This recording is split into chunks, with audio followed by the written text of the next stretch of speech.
بسم الله الرحمن الرحيم.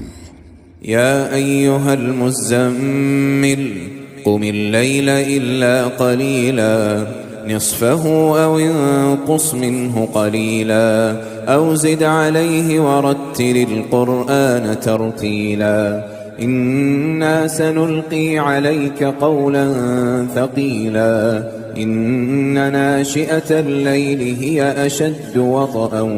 وأقوم قيلا إن لك في النهار سبحا طويلا واذكر اسم ربك وتبتل إليه تبتيلا رب المشرق والمغرب لا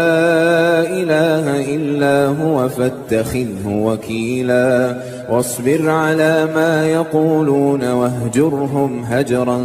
جميلا وذرني والمكذبين أولي النعمة ومهلهم قليلا إن لدينا أنكالا وجحيما وطعاما ذا غصة وعذابا أليما يوم ترجف الأرض والجبال وكانت الجبال كثيبا مهيلا إنا أرسلنا إليكم رسولا شاهدا عليكم كما أرسلنا إلى فرعون رسولا فعصى فرعون الرسول فأخذناه أخذا وبيلا فكيف تتقون إن كفرتم يوما يجعل الولدان شيبا السماء منفطر به كان وعده مفعولا إن هذه تذكرة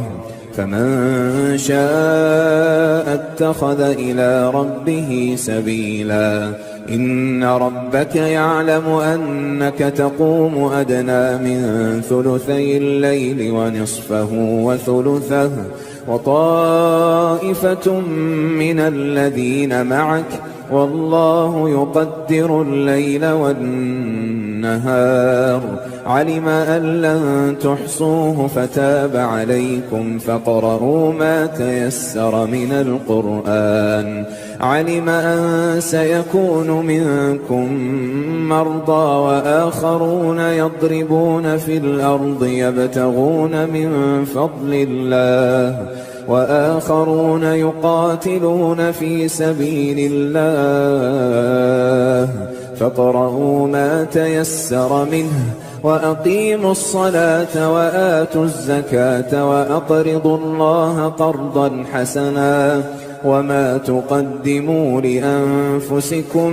من خير تجدوه عند الله هو خيرا وأعظم أجرا واستغفروا الله إن الله غفور رحيم.